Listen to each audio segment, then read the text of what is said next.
아버지 하나님, 감사합니다. 우리를 고아처럼 버려두지 아니하시고 우리를 구원하셔서 하나님의 자녀가 되게 하셨을 뿐만 아니라 우리 아들의 권세 안에서 아들답게 살도록 하기 위해서 하나님의 영이신 성령님께서 우리 영 안에 오셔서 살고 계심을 감사합니다. 성령님께서 충만히 내 안에 또 역사하시고 다스리실 때 주님, 우리는 이전과 다른 초자연적인 능력과 초자연적인 지혜 가운데 걸으며 복음의 신성한 영향력을 나눠주는 자로, 영혼을 구원하는 자로, 제자를 만드는 자로 우리는 살아가게 됩니다. 아버지 하나님, 오늘 이 시간을 통해서 우리 구원받은 내가 또 어떠한 삶을 살도록 하나님께서 예비하셨고 이끌어 주셨는지를 발견하는 시간이 될 것입니다. 이 시간 함께 하심을 감사합니다. 예수님 이름으로 기도합니다. 아멘. 자, 오늘 이제 네 번째 시간입니다. 우리 첫 번째, 성경은 하나님의 말씀이다. 그리고 성경의 주제인 예수 그리스도는 하나님이시고 우리의 구원자와 주님이 되신다 라는 부분들을 우리가 나눴고, 이과에서는 하나님께서 예수 그리스도를 통해서 이루신 구원에 관한 기쁜 소식인 복음에 관해서 우리가 나눴는데요. 복음의 핵심적인 내용인 바로 하나님의 창조, 사람의 타락, 그리스도의 대속, 그리고 완전한 회복, 새로운 창조를 통한 완전한 회복이 우리 가운데 이루어졌다. 이것을 우리가 믿고 받아들일 때, 예수 그리스도를 정말 구원자와 주님으로 우리가 알고 받아들일 때 우리는 이 구원의 은혜를 누리게 된다. 이 구원의 실제 안으로 들어가게 된다. 이 구원에 관해서도 우리가 좀 나눴었죠. 이 구원은 죄의 형벌과 심판으로부터 자유케 되어지고 하나님의 영광 안으로 옮겨지며 그 영광이 우리 안으로 들어오는 거죠. 그리고는 이 사망으로부터 생명으로 옮겨지고 그 생명이 우리 안에 들어오게 되고, 죄의 어떤 저주의 삶으로부터 자유케 되어져서 하나님의 복의 삶으로 옮겨질 뿐만 아니라 이 복의 근원 되신 하나님이 내 안에 살고 계심으로 내가 이제는 복의 통로가 되고 복의 근원이 되었다. 이러한 어떤 구원의 실제가 있는 거죠. 원수마귀의 나라로부터, 그의 통치로부터 자유케 되어져서 바로 하나님의 나라, 빛의 나라, 그 아들의 나라로 옮겨졌을 뿐만 아니라 그 나라가 우리 안에 임하게 됐다는 것. 이 모든 것들은 바로 거듭남을 통해서 우리가 우리의 영이 이제 새롭게 하나님의 생명과 본성을 받아서 다시 태어남으로 말미암아 이루어진 놀라운 은혜다. 이런 부분들을 2과에서 나눴습니다. 3과에서는 그렇다면 내가 구원받았다는 것을 어떻게 확신할 수 있는가? 그렇죠? 우리가 정말 내 안에 생명이 들어온 거 맞는가? 정말 내가 옮겨졌다고 그러는데 정말 내가 옮겨졌나? 이러한 생각들, 이러한 의심들을 할 수 있는데, 말씀을 통해서 확신할 수 있고 내 안에 계신 성령님께서 증거해 주시고, 그리고 또한 우리의 이제 삶에 나타나는 성품의 변화, 태도의 변화, 또 우리의 어떤 욕구나 갈망의 변화, 이제 이러한 것들을 통해서 확실히 내 안에 새로운 생명이 들어왔구나, 이런 것들을 우리가 확신할 수 있는 거죠. 그렇다면 구원받은 그리스도인들은 대체 어떤 사람인가? 진짜 나는 누구일까? 이런 부분들을 여러 가지로 나누었습니다. 진짜 나는 그리스도에 있는 자, 안에 있는 자고, 새로운 피조물이고, 의로운 자고, 그리고는 생명을 가진 자고, 하나님의 아들의 권세를 가진 자고, 마귀를 이긴 자고, 이 땅에서 왕으로 다스리는 자다. 이런 부분들을 이제 나눴고요. 오늘 이제 구원받은 그리스도인들이 대체 어떤 삶을 살도록 하나님께서 디자인하셨는가? 내 삶에 어떤 삶이 기다리고 있는가? 이제 이런 부분들을 함께 나누고자 합니다. 자, 보십시오. 우리가 이제 미국으로 이민 가게 되면 그 나라가 좋으니까 이민 가는 거겠죠. 이민 가서 훨씬 더 뭔가 자유롭고 훨씬 더 풍요하고 훨씬 더 많은 기회들이 있고 훨씬 더 나의 어떤 그 역량이나 일할 수 있는 어떤 부분들을 많이 얻을 수 있다. 이렇게 해서 이제 그 유익과 혜택을 바라보고 이제 이민을 간 거잖아요. 그 이민을 가면 어떻게 해요? 그런 많은 유익과 혜택들을 누리려면 우리가 함께 반응해야 될 부분들이 있는 거죠. 첫 번째로 언어를 배워야 되고, 두 번째로 이제 그 나라의 문화, 또 법규 이런 것들을 배우고 이제 이런 것들을 통칭해서 그 나라에서 살아가는 전혀 새로운 토양, 새로운 문화, 새로운 인종들과 섞여서 살아가는 삶의 방식을 배워야만 내가 그렇게 꿈꾸고 기대했던 많은 유익과 혜택들을 그대로 얻을 수 있는 거죠. 마찬가지입니다. 우리가 하나님의 나라 안으로 옮겨졌다면 그 나라의 안에서 우리에게 주신 그 구원의 풍성함, 히브리서에 보게 되면은 이같이 큰 구원을 우리에게 주셨는데 이런 표현들이 있죠. 또 에베소서에서도 이 구원의 풍성한 은혜라는 표현들이 많이 나오고 있어요. 그러려면 언어를 배워야 되는 거죠. 언어를.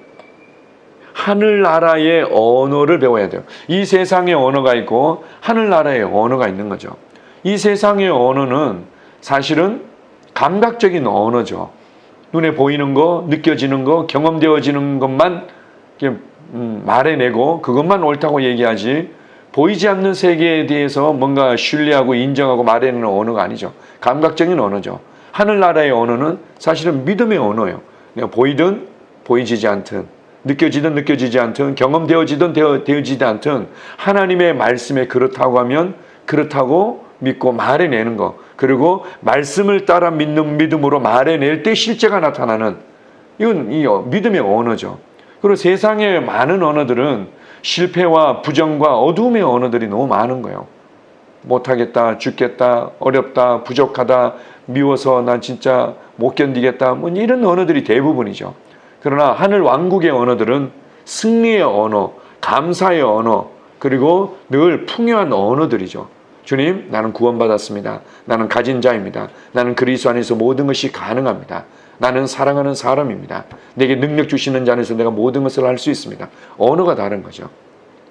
이 세상의 언어들은 항상 그런 어떤 실패와 부족감과 종의 언어지만 하늘나라 안에서의 언어는 바로 왕의 권세의 언어를 사용하죠.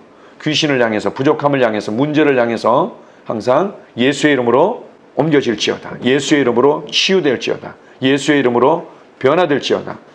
이 권세의 언어, 왕의 언어는 이 세상에서는 사실은 없는 언어죠. 그래서 우리가 먼저 교회 생활을 하면서 제일 배우기 어려우면서도, 그리고 또 제일 먼저 배워야 될 부분들이 있다면 바로 이 언어를 배우는 거예요.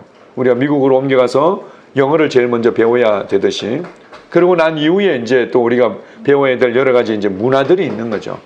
여러 가지 이제 그 나라 안에서 살아가는 문화들, 또 그 나라 안에서의 어떤 법규들, 특별히 이제 교통법규들이 저희 나라보다는 훨씬 더 좀 더 이렇게 잘 정돈되어 있고 젠틀하고 이런 것들을 느끼거든요. 사람들에 대한 어떤 좀 배려들, 물론 이제 삶의 수준들이 낮은 사람들은 또 다를 수도 있겠지만 대체적으로 좀 젠틀하고 배려의 문화들이 있고 그런 건데, 이런 것들을 배워야만 그 땅의 풍요들, 그 나라의 정말 유익과 혜택들을 마음껏 누릴 수 있는데, 오늘 이제 배울 내용들이 그런 겁니다.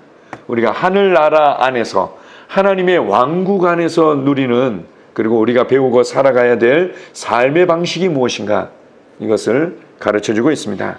자, 첫 번째 제목 한번 읽어보겠습니다. 말씀은 나의 유일한 양식이며 내 삶의 유일한 기준이며 해답입니다. 하늘나라의 삶의 방식의 가장 첫 번째, 가장 중요한 이제 뭐 그 나라의 법규 뭐 이렇게도 표현할 수 있는데요. 그것이 무엇인가 하면 바로 말씀이 기준이고, 말씀이 해답이고, 말씀이 양식이라는 거죠. 여기는 뭘 먹고 살아요? 뭐 대체로는 미국 사람들은 양식 같은 거, 샐러드 같은 거 이런 거 뭐 좋아하고 이제 잘 먹잖아요. 그것처럼 하늘나라 안에서 살아가는 이 왕국의 백성들, 이 시민들은 먹는 것이 말씀이라는 거예요. 유일한 양식이라는 거예요. 유일한 양식. 많은 그리스도인들이 정말 예수 그리스도를 믿고 난 이후에도 성경에서 보장하고 있는, 우리에게 이미 주신 이 구원의 은혜들을 마음껏 누리지 못하는 것 중에 가장 중요한 부분들이 말씀이 그의 유일한 양식이 아닌 거예요. 그의 유일한 삶의 기준이 아닌 거죠. 예를 들어서 이런 거예요. 제가 그 일본에 가서 얘기를 들어보니까 일본 사람들은 그 복음화율이 1%도 채 안 돼요. 그런데 이 사람들은 그래서 복음을 전하고 복음을 믿도록 하는 게 굉장히 어려운 모양이다, 그렇게 알고 있었는데 쉽대요. 왜냐하면 이제 신을 사마라고 얘기를 하는데요. 사마가 너무 많아. 무슨 사마, 무슨 사마, 무슨 사마, 무슨 사마 있는데 그 중에 그렇게 위대한 뭐 창조자가 계시다고요? 그분께 기도하고 모든 게 응답되면 그러면 못 믿을 거 뭐 있습니까? 예수 사마 믿을게요. 이렇게 되는 거지. 그러니까 예수 사마가 유일한 나의 창조주이시며 하나님이시며 구원자가 아니라 많은 사마 중에 또 하나의 사마인 거죠. 많은 그리스도인들이 사실은 말씀이 너무 좋아요. 말씀은 하나님의 양식임을 나도 믿어요. 이러면서 사실은 그것이 유일한 양식과 기준이 되지 않고 뭐 여기서는 뭐 이렇게 좀 성공적인 어떤 철학을 통해서 적극적인 사고방식을 통해서 또 뭐 유해이제적인 어떤 사상을 통해서 누구의 어떤 조언을 통해서 뭐 어떤 지혜를 통해서 뭘 통해서 다 약간씩 도움을 받는데 그 중에 또 말씀을 통해서 은혜를 받고 내 마음이 이렇게 세워지는 건 굉장히 좋은 거죠. 뭐 허튼 소리 하는 게 있습니까? 다 우리의 삶에 꼭 필요한 말씀들이죠. 그렇게 할 때 사실은 돌파가 제대로 이루어지지 않는 거죠. 자, 한번 보시겠습니다. 마태복음 4장 4절입니다. 사람이 떡으로만 살 것이 아니요 하나님의 입으로부터 나오는 모든 말씀으로 살 것이다. 하나님의 입으로부터 나오는 모든 말씀이 진정한 우리의 양식이다. 내 영의 양식이다. 요한복음 8장 31절에 32절입니다. 너희가 내 말에 거하면 참으로 내 제자가 되고 진리를 알지니 진리가 너희를 자유롭게 하리라. 너희가 내 말에 거하면 제자가 되고 진리를 알게 된다.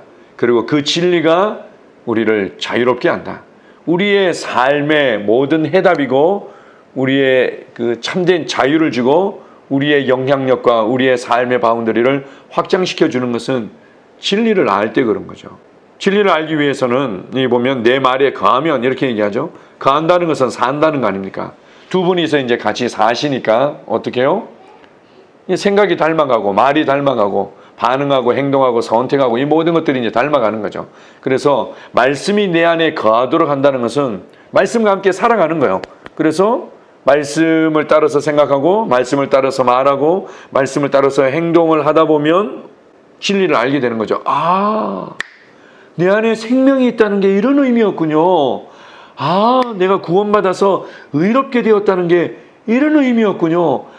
내가 더 이상 아플 필요가 없다는 게 이런 의미였군요. 내가 이제 더 이상 우울하게 상처받은 자로 살아갈 이유가 없고 위로 가고 앞으로 간다는 삶이 이런 거였군요 라고 알게 되는 거죠. 어떻게 할 때요? 말씀을 따라서 생각하고 말하고 행하도록 내 안에 거하도록 하면 알게 되고 아는 순간 어때요? 그때부터 참된 자유가 임하는 거예요.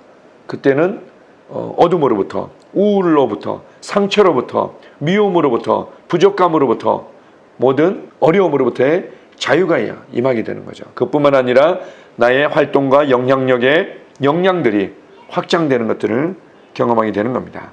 무엇이요? 말씀이. 자, 그렇다면 말씀이 내 안에 거하도록 하기 위한 구체적인 어떤 태도들이 나오는데요. 잠언 4장 20절에서 22절 같이 읽겠습니다. 내 아들아 내 말에 주의하며 내가 말하는 것에 내 귀를 기울이라. 그것을 내 눈에서 떠나지 하지 말며 내 마음속에 지키라. 그것은 얻는 자에게 생명이 되며 그의 온 육체에 건강이 됨이니라. 내 말에 주의하고 내 귀를 기울이고 눈에서 떠나지 말게 하고 마음속에 지키면 이 말씀이 우리의 생명이 되고 이 말씀이 우리의 건강이 되고 이 히브리어 원어적으로는 약이라는 의미도 있습니다. 우리의 육체에 약이 되는 거예요. 실제로 우리가 이제 말씀을 묵상하고 말씀을 내 것으로 그냥 확 붙잡잖아요. 어떨 때는 이제 아플 때 꼭 약 먹은 것 같은 그런 어떤 경험들을 할 때가 있어요. 말씀이 진정한 약이라는 거죠. 약이다. 어떻게 할 때요? 주의해라. 두 번째, 귀를 기울이라. 눈에서 떠나지 말게 하라. 참 재미있는 경험을 한 적이 있었는데요. 천안교회에서 우리가 이제 리더 모임을 갖고 우리 젊은 리더분 자녀를 잠옷실에 재운 거예요. 그리고는 거의 이제 대각선이죠. 한참 대각선에 있는 이제 주방에서 같이 이제 간단히 식사하면서 교제를 하고 있었는데 뭐 저희들을 즐겁게 하고 있었는데 갑자기 뻘떡 일어나더니 막 부랴부랴 문을 열고 가는 거예요. 아기가 깬 거지. 저희는 아무 소리도 못 들었는데 엄마는 기가 막히게 들리는 거예요. 왜요? 귀를 기울이고 있으니까. 온통 거기에 주의하고 있으니까. 그렇게 우리가 하나님의 말씀이 뭐라고 얘기하시지? 나 이 관계에 대해서 뭐라고 얘기하시지? 그리고 이 재정에 관해서 뭐라고 얘기하시지? 지금 내가 지금 괴로워하는 이 생각에 대해서는 이런 상황에 대해서 뭐라고 얘기하시지? 항상 주의를 기울이고 있는 거죠.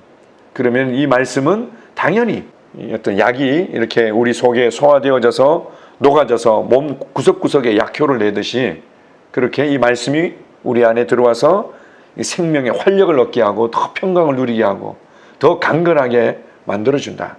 말씀은 그렇게 나의 유일한 양식이고 또 내 삶의 유일한 기준이 되고 해답이 된다. 두 번째로 많은 그리스도인들이 또한 놓치고 있는 아주 중요한 부분인데요. 자, 읽어보겠습니다.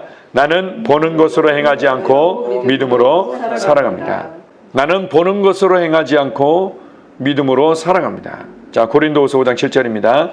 이는 우리가 믿음으로 행하고 보는 것으로 행하지 아니함이로라. 보는 것으로 행한다는 것은 느껴지는 거, 경험되어지는 거, 뭐 이런 것에 의해서만 판단하고 선택하고 책임지려고 하고 그런 의미죠. 그러나 그리스도인들은 믿음으로 살아간다. 무엇에 대한 믿음일까요? 말씀에 대한 믿음이죠. 영적인 세계에서 하나님께서 이미 이루신 구원에 대한 믿음인 거예요. 그리고 이 구원의 또 창시자이며 이 구원의 완성자이신 예수 그리스도에 대한 믿음, 한마디로 얘기하면 말씀에 대한 믿음으로 살아가는 거죠. 그리고 우리가 그렇게 말씀에서 그렇다고 하면 아멘 하는 순간 이 말씀에 실제가 나타나는 거예요. 많은 그리스도인들이 이제 문제가 되는 것은요, 내가 느껴지지 않는데, 보이지 않는데 그렇다고 얘기하는 게 꼭 거짓말 하는 것 같고 가식하는 것 같단 말이에요. 그리스도인들은 정직해야 된다, 진실해야 된다, 뭐 이런 어떤 기본적인 어떤 책임감, 부담들을 안고 있는데 어떻게 거짓말을 한다는 느낌들이 드니까 자꾸 이제 보이는 것, 느껴지는 것, 경험되어지는 것만 솔직하게 얘기해야 된다고 오해를 하는 거죠. 그게 아니라 그리스도인들 하늘나라 안에서 살아가는 그 나라의 삶의 방식은 그냥 보이지 않지만 느껴지지 않지만 말씀이 그렇다고 하면 아멘 하는 순간 그게 실제로 나타나. 아멘 하는 순간 그게 실제로 경험되어져. 그 이스라엘 백성들의 그런 어떤 교훈을 통해서 이해를 하자면 그런 거예요. 이스라엘 백성들이 이제 모세를 통해서 출애굽하게 되죠. 이집트에 탈출해가지고는 하나님의 인도로 잘 행진을 하다가 갑자기 홍해바다 쪽으로 인도를 하신 거예요. 너무 심심하니까 이 바다에서 물놀이를 하다가 가라고 그러시는 건가? 이렇게 어영부영하고 있는데 갑자기 뭔가 두두두두두두두 하면서 막 지진이 일어난 것 같고 막 진동이 막 일어나는 거죠. 이게 뭐냐고 막 웅성웅성 되는데 파라오가 이제 제정신이 든 거예요. 아니 이제는 우리가 어떻게 생활을 하지? 모든 것을 다 챙겨주고 모든 것을 해줬던 노예들이 다 빠져나가고 나니까 안 되겠다. 내가 무슨 짓을 한 거냐 이러면서 이 병거를 끌고는 이 군대가 이제 이들을 사로잡으려고 다시금 쫓아온 거죠. 와, 어떻게 하면 좋냐고 도와달라고. 그런데 이제 모세가 하나님께 기도하니까 모세에게 홍해바다를 향해서 내 손을 내밀라고 지팡이에 든 손을 탁 내미니까 그 순간에 물이 그냥 착 갈라진 게 아니라 밤새도록 동풍이 부는 거예요. 밤새도록 이 바람이 불면서 바닷물을 밀어내는 거죠. 밀어내가지고는 이쪽의 바닷물이 그냥 벽을 이루고 그리고는 이 마른 땅이 되어진 거예요. 그럼 그것을 건너가게 만들죠.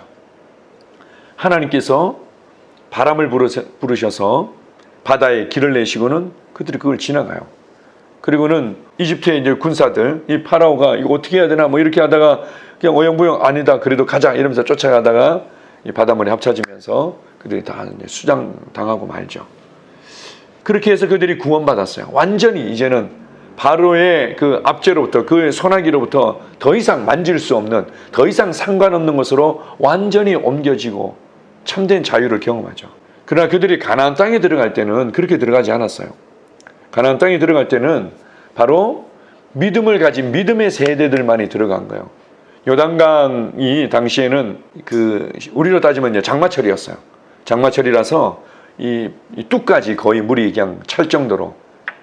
굉장히 그 강물이 흘러가면은 뭐 고세다고 할 수 있겠죠. 뭐 폭이 그렇게 크지 않더라도.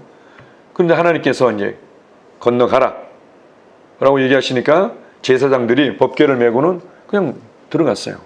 물론 뭐 가슴에 차고 목에 차고 꼴깍꼴깍 하나님 우리 언제까지 들어가야 돼요? 뭐 이런 건 아니었고, 어쨌든 믿음으로 딱 들어가니까 발목에 물이 차는 순간 요단강이 탁 갈라지죠. 믿음은 그런 거예요. 처음에 우리가 구원받을 때는 단지 예수님께서 우리를 위해서 모든 구원을 이루셨고 그것을 은혜로 주셨다는 것을 그냥 감사합니다 라고 그냥 받을 때 우리 구원이 우리 가운데 임하고 그 구원의 은혜들을 이제 알아가게 되었는데, 그 다음부터는 주님은 믿음으로 살기를 원하는 거죠.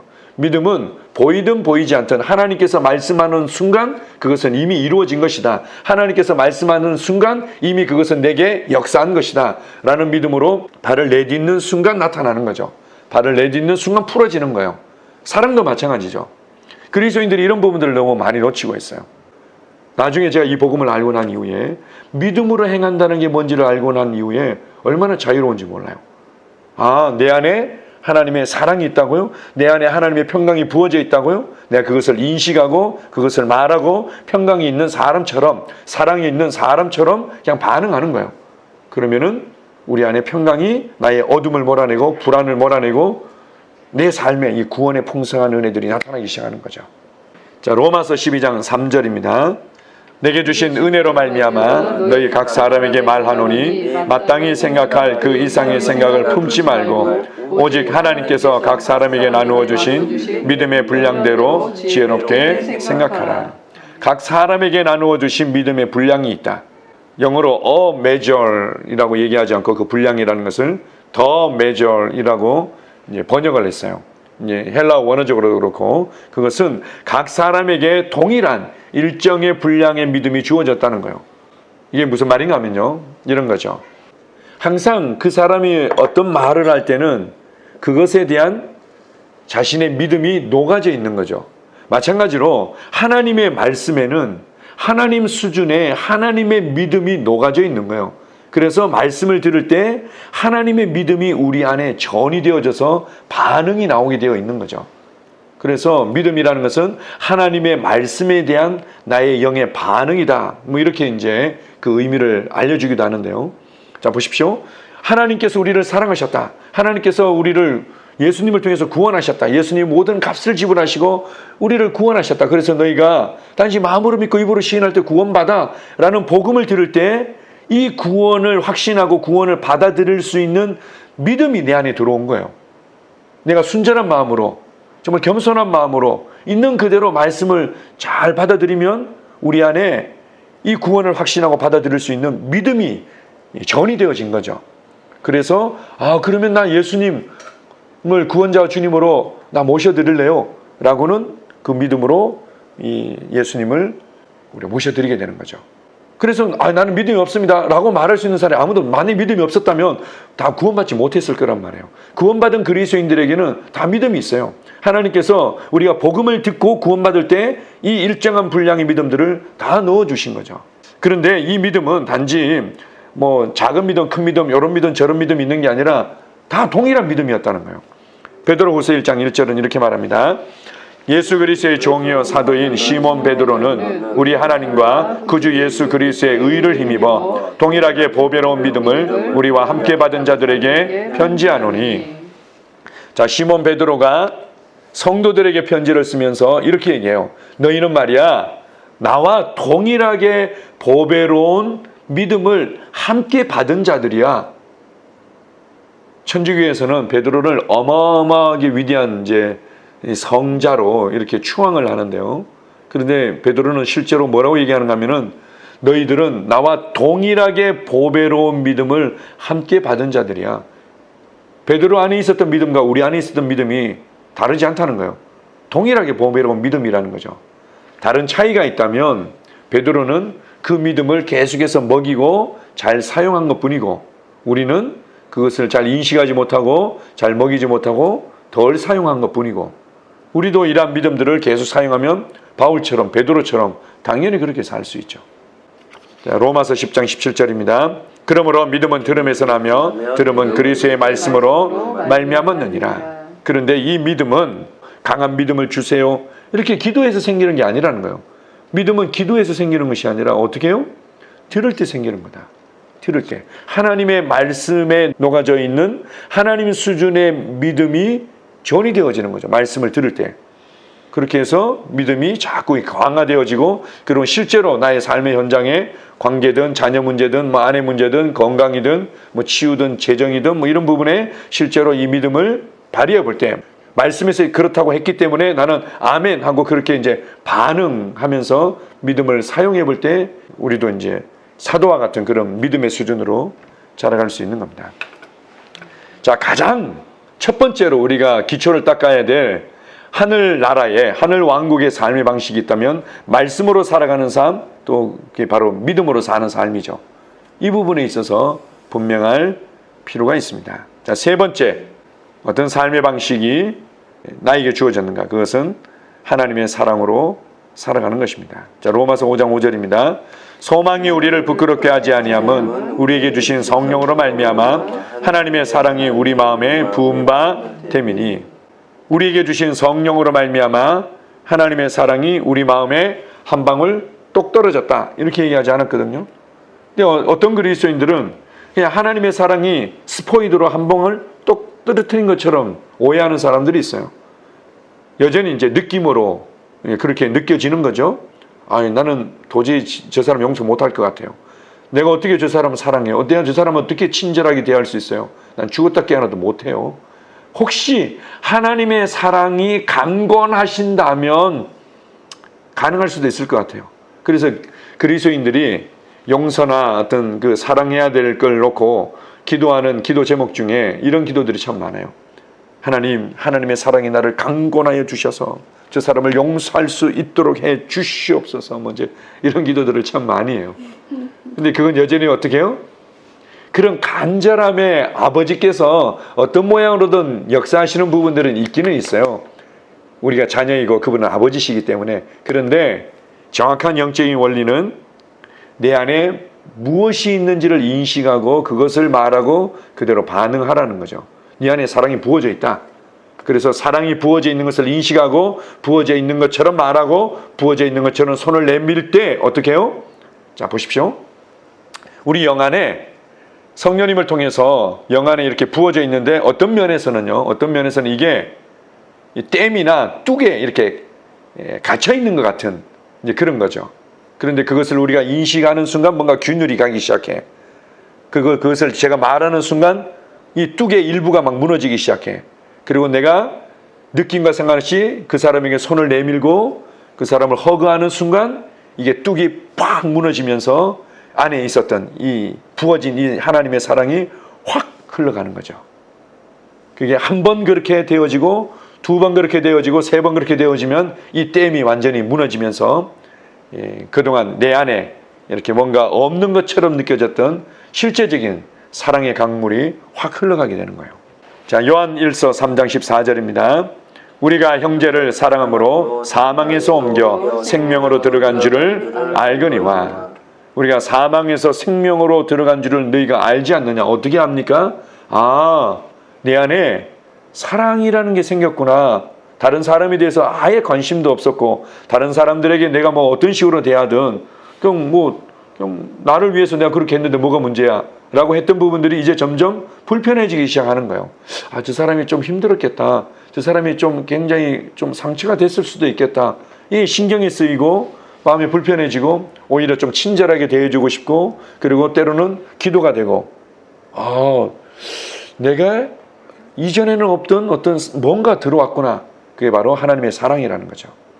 그걸 통해서 내 안에 생명이 들어왔고 내가 구원받았다는 것을 더 확신할 수 있는 겁니다. 자, 데살로니가전서 4장 9절입니다.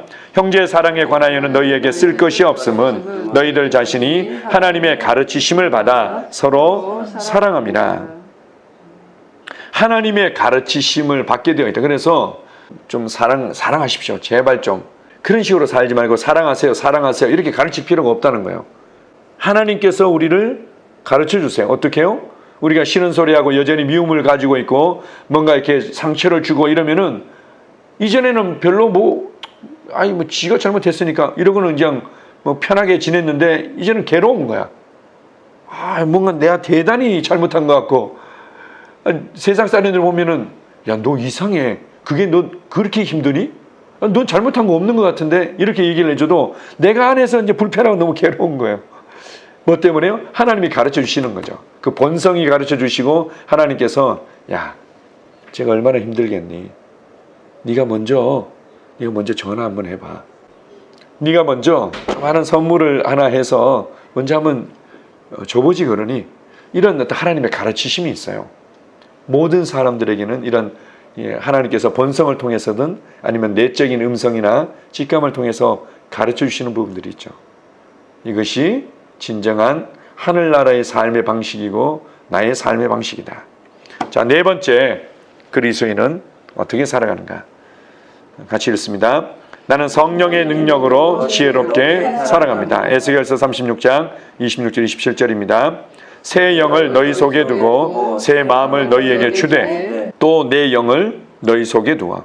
자, 세 가지가 나오고 있는데요. 하나는 우리의 영이 새로워진다. 새롭게 태어나는 거죠. 우리에게 새 영을 줄 것이다. 그러고 난 이후에 새 마음을 줄 것이다. 새 마음이라는 것은 이제 하나님께 대해서 뭔가 관심이 가고 기도하게 되고 예배가 좋아지고 말씀이 좋아지고 이런 이제 새 마음을 주고, 그리고 난 이후에 어떻게 해요? 내 영을 주겠다. 하나님의 영을 우리 가운데 부어줘서 내 영과 하나 되게 하겠다. 우리가 구원받을 때 이렇게 세 가지 하나님께서 주시겠다고 약속하신 거예요. 새 영을 주고 새 마음을 주고 내 영을 너희 안에 두겠다.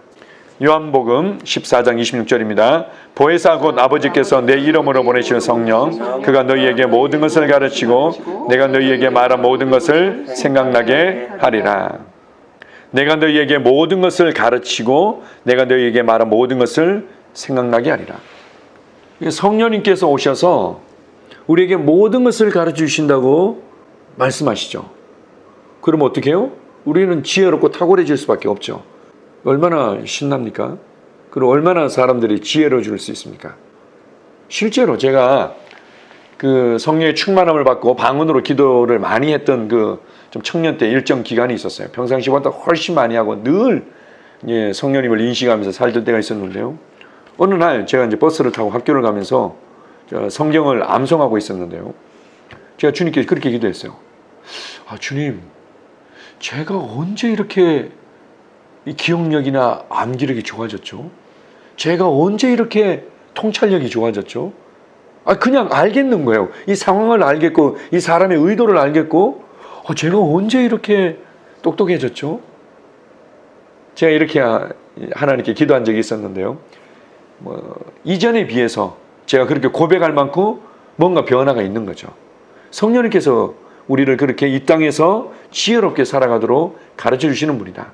그런데 실제로 이제 우리의 삶의 현장에서 의학 분야든 또 군사 분야든 또 산업 분야든 실제로 성령님께서 그 필요가 있는 현장에 성령님을 의지할 때 가르쳐 주시는 많은 것들이 있습니다.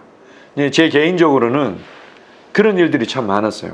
잃어버린 물건 찾을 때 하나님께서 모든 걸 가르쳐 주신다고 그러니까 하나님 어디 있을까요? 기도하면 이렇게 그림을 떠올려 주시기도 하고 어떤 짧은 어떤 상황을 보기도 하고 어떤 단어가 떠오르기도 하고 마음 가운데 어디에 있을 것 같아 라는 내적인 직감으로 오기도 하고, 이렇게 해서 찾은 물건들이 너무 많은 거예요.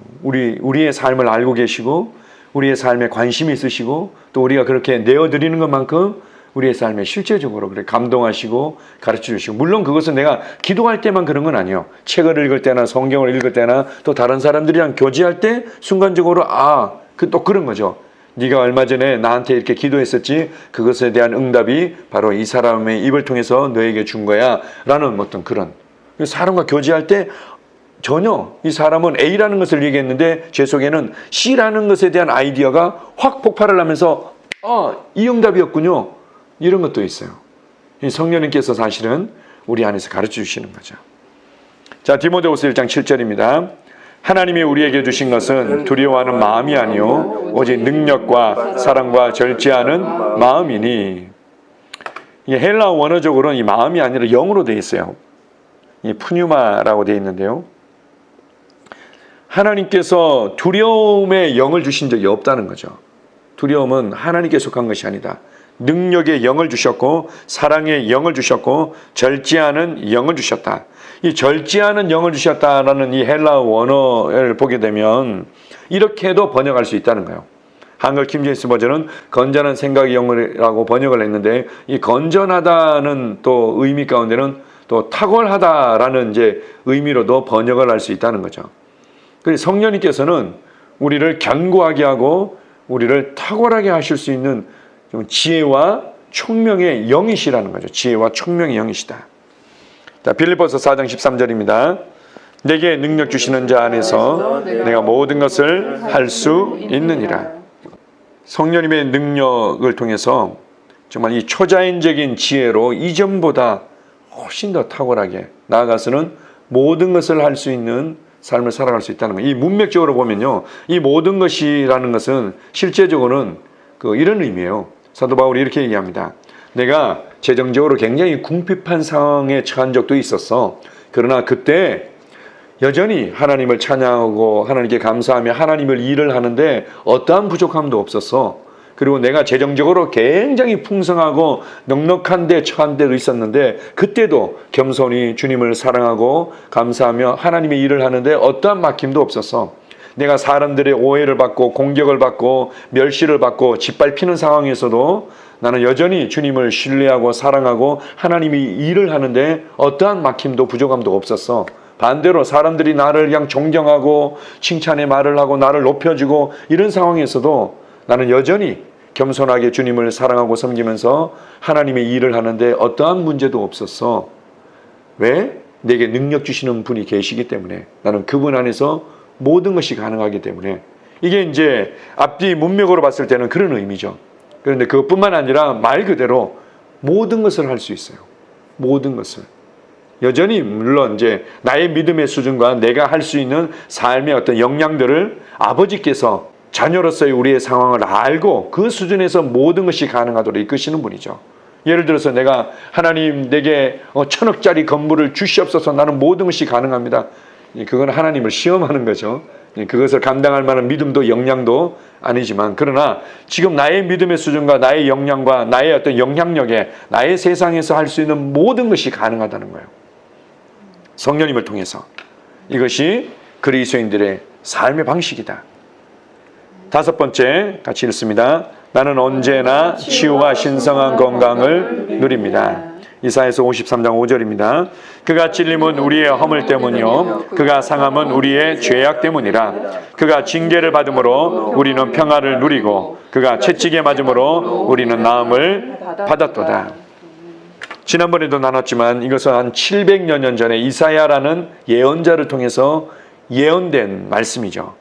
근데 그가 어떤 모양으로든 감동을 받았든지 어떤 그림을 봤든지 어떤 한 사람이 뭔가 찔림을 받고 한 사람이 신배통을 당하며 주먹에 맞고 상하는 모습을 받고 그 한 사람이 징계를 받고 한 사람이 그냥 채찍에 의해서 온몸이 찢어지는 것을 본 거예요. 왜 이분이 이렇게 고난을 겪고 있지? 하나님께서 우리의 모든 죄를 이 사람에게 담당시키셨구나.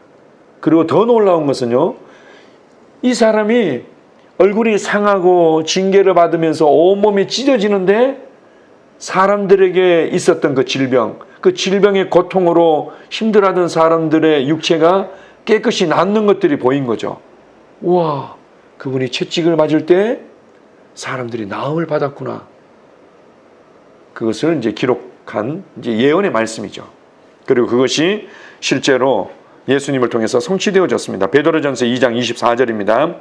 친히 나무에 달려 그 몸으로 우리 죄를 담당하셨으니 이는 우리로 죄에 대하여 죽고 의에 대하여 살게 하려 하심이라. 그가 채찍에 맞음으로 너희는 나음을 얻었나니. 자, 보십시오. 많은 사람들이 예수님께서 이 질병의 저주, 죄로 말미암아 우리 가운데 이 질병이라는 이 저주가 들어왔는데 죄 문제가 해결되는 순간 죄의 결과와 열매였던 이 질병의 문제도 해결됐다는 것들을 받아들이기 어려워하는 거죠. 죄의 이 뿌리로 말미암아 생겨났던 이 가지와 열매인 이 질병의 문제도 해결됐다고 말씀하시는데 많은 사람들이 받아들이기 어려운 거예요. 이 보시면 친히 나무에 달려, 이건 진리고 진실이죠. 그 몸으로 우리 죄를 담당하셨다. 이것도 진리고 믿겠어요.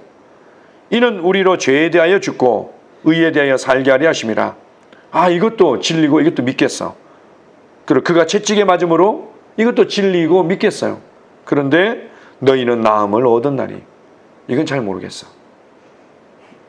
그런 거죠. 많은 사람들이 앞에 있는 것도 다 믿어, 다 안다고 그래, 다 받아들인다고 그래. 친히 나무에 달려 그 몸으로 우리 죄를 담당하셨으니 이는 우리로 죄에 대하여 죽고 의에 대하여 살게 하려 하심이라. 그가 채찍에 맞음으로. 여기까지는 아무런 문제가 없어.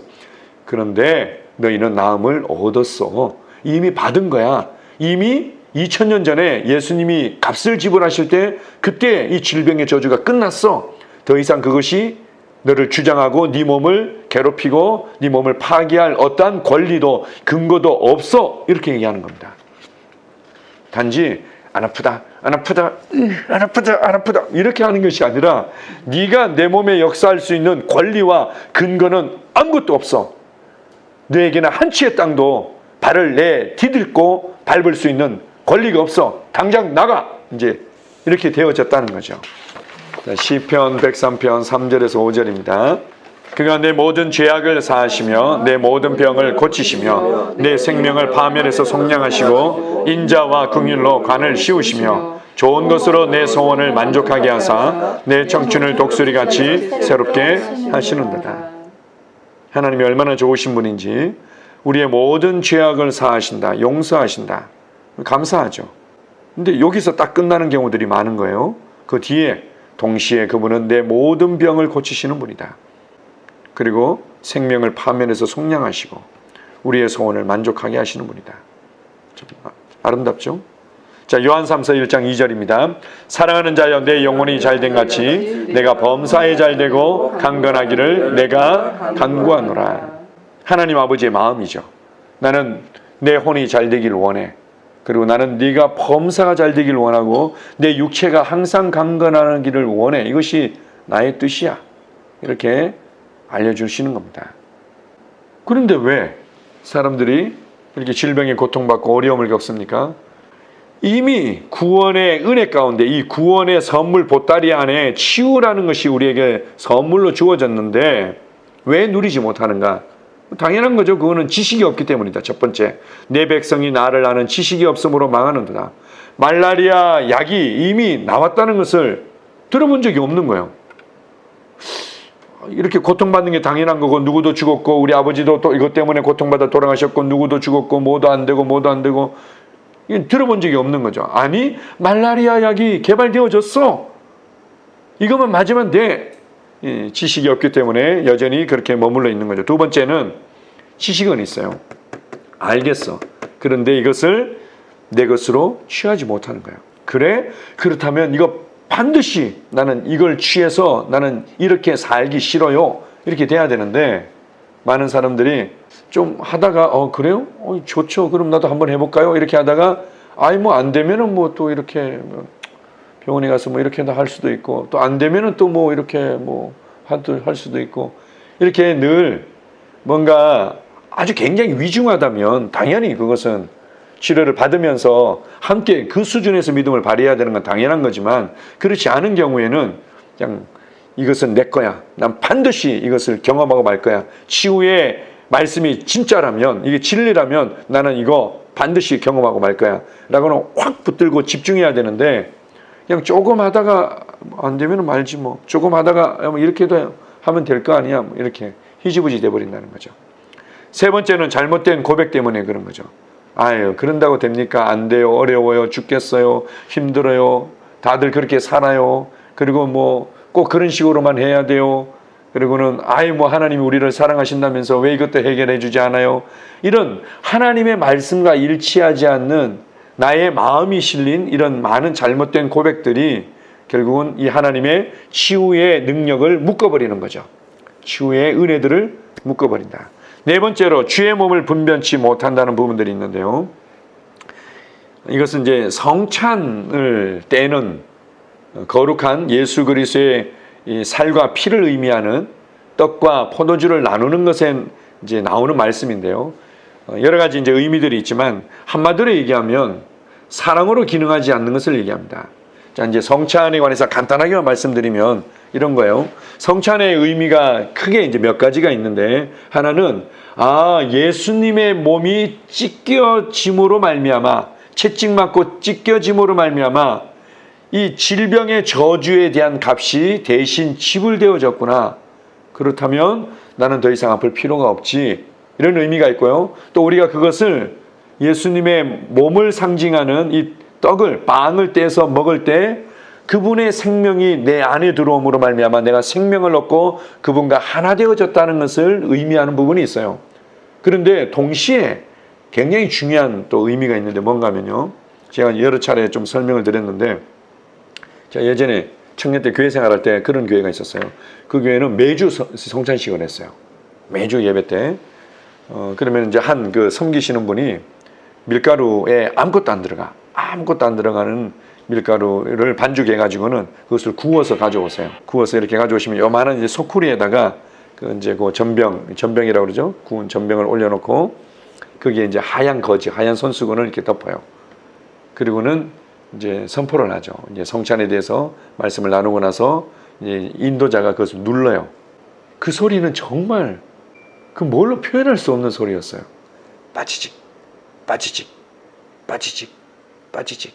그러면 전병이 이렇게 찢겨지는 거예요. 조각조각. 그러면서 찬송을 부르면서 이 소쿠리를 돌려요. 그러면 사람들이 한 조각씩 이렇게 가져갔다가 나중에 그것을 먹어요. 그러면서 성경에서 뭐라고 얘기하는 거면은 너희는 한 떡에 참여한 한 몸이다, 이렇게 얘기를 해요. 한 빵이죠.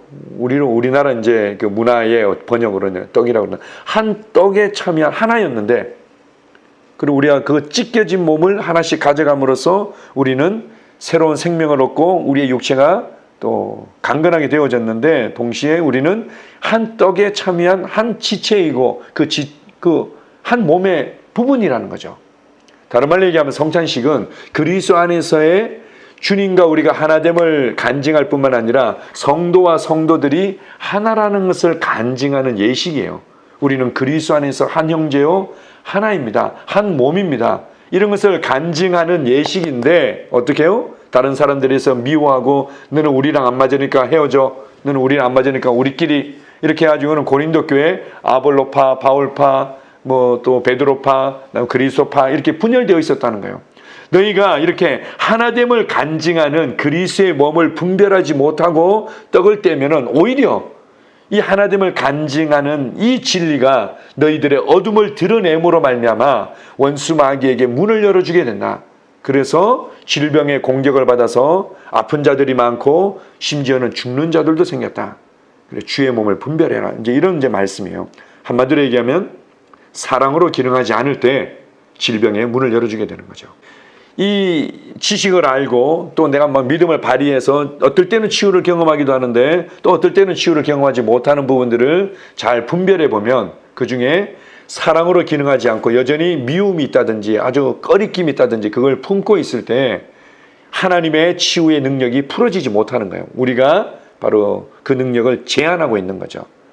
거꾸로 얘기하면 바로 우리가 지식이 있고 그리고 이 치유의 복음, 치유의 말씀에 대해서 내 것으로 내가 그냥 집중하면서 붙들고 그리고 우리의 혀를 지켜서 늘 말씀과 일치하는 고백을 하고 그리고 내 자신을 이렇게 살펴서 꺼리낌이나 불편함이나 다른 사람에 대한 미움이 생기지 않도록 거절하고 다루면은 우리는 신성한 건강 가운데 살아갈 수 있다고 말씀하고 있는 거죠. 이것이 그리스도인의 당연한 삶의 방식이다. 자, 여섯 번째, 나는 예수 그리스도를 주님으로 섬기는 자입니다. 고린도후서 5장 15절입니다. 그가 모든 사람을 대신하여 죽으심은 살아있는 자들로 하여금 다시는 그들 자신을 위하여 살지 않고 오직 그들을 대신하여 죽었다가 다시 살아나신 이를 위하여 살게 하려 함이라. 그분이 우리를 대신하여 모든 사람을 대신하여 죽으신 것은 이제는 사람들이 자기 자신을 위해 살지 말라는 거죠. 자기 자신을 위해서 사는 것이 결국은 삶의 어려움이고 고통이 될 것이다. 예수님을 위해서 사는 것이 가장 지혜롭고 아름다운 인생이기 때문에 사람들을 그렇게 구원하셨다. 이렇게 말씀하는 겁니다. 자, 로마서 14장 7절 8절입니다. 우리 중에 누구든지 자기를 위하여 사는 자가 없고 자기를 위하여 죽는 자도 없도다. 우리가 살아도 주를 위하여 살고 죽어도 주를 위하여 죽나니 그러므로 사나 죽으나 우리가 주의 것이로다. 아멘. 우리가 살아도 주를 위해 살고 죽어도 주를 위해 살고 사나 죽으나 주님의 것이다. 왜요? 그분이 자신의 모든 생명의 값을 지불하셔서 이로 말할 수 없는 그 생명의 값을 지불하셔서 우리를 사셨기 때문에. 그래 어떤 면에서는요, 우리는 예수 그리스도의 노예입니다. 이 표현이 정확하죠. 그래서 사람들을 우리 한국적인 정서에 좀 더 각인되도록 하기 위해서 예수 그리스도의 노예인 저는 이런 사람입니다. 뭐 이렇게 고백하는 경우들도 있어요. 예수님께서 값을 지불하셔서 우리를 사셨기 때문에 모든 사람들이 인정하든 인정하지 않든 그렇게 느끼든 느끼지 않든 우리는 예수 그리스도의 노예가 된 거죠. 예수 그리스도의 노예. 그런데 그분은 사랑의 주인이시고 평화의 주인이시고 존중의 주인이시고 지혜로운 주인이시죠. 그게 다를 뿐이지 여전히 우리는 실제적으로 법적으로는 그분의 노예라는 거예요. 사나 죽으나 우리가 주의 것이다. 자, 고린도전서 6장 19절에서 20절입니다. 너희 몸은 너희가 하나님께로부터 받은 바 너희 가운데 계신 성령의 전인 줄을 알지 못하느냐. 너희는 너희 자신의 것이 아니라 값으로 산 것이 되었으니 그런즉 너희 몸으로 하나님께 영광을 돌리라. 값으로 산 것이 되었고 이제는 하나님께서 사시는 집이 되었다. 거룩한 집이 되었다. 이게 성전이 되었다. 이렇게 말씀하시죠. 그래서 이제는 너희 몸으로 하나님께 영광을 돌며 하나님을 위해서 살아가라. 이것이 가장 가치 있고 의미 있고 지혜로운 삶이다. 자, 골로새서 3장 23절 24절입니다. 무슨 일을 하든지 마음을 다하여 주께 하듯 하고 사람에게 하듯 하지 말라. 이는 기업의 상을 주께 받을 줄 아나니 너희는 주 그리스도를 섬기느니라. 우리가 이렇게 주님을 섬긴다면 어떻게 해요? 모든 일을 할 때도 여전히 그렇게 할 수 있다는 거죠. 주님께서 나를 나의 삶의 현장에 두셨기 때문에 나의 삶의 현장에서 만나는 상황과 사람들을 어떻게 해요? 주님 때문에 섬기는 거죠. 왜요? 주인이 나를 이 일터의 현장으로 보냈어. 주인이 나를 이 가정의 현장으로 보냈어요. 그러면은 거기서 주님을 섬기기 때문에 여전히 주님을 섬기듯이 섬길 수 있는 겁니다.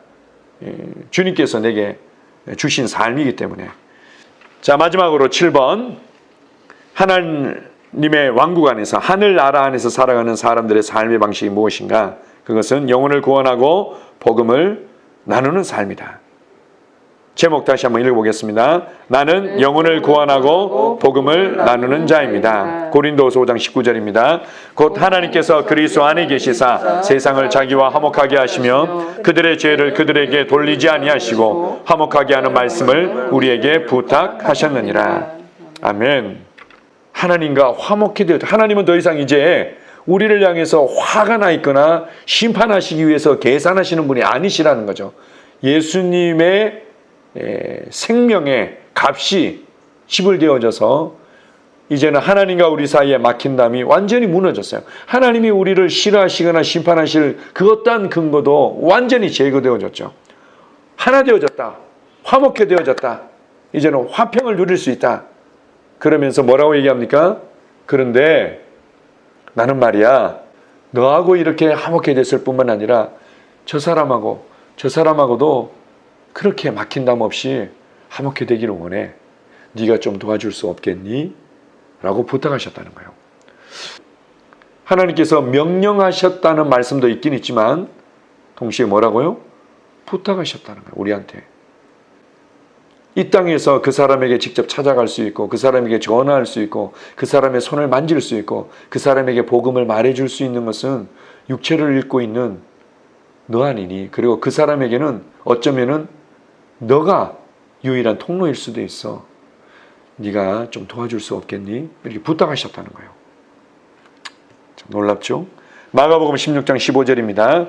너희는 온 천하에 다니며 만민에게 복음을 전파하라. 온 천하에 다니며 만민에게 복음을 전파하라. 이것은 모든 그리스도인에게 주어진 하나님의 대사명이죠. 자, 마지막으로 로마서 10장 14절 15절입니다.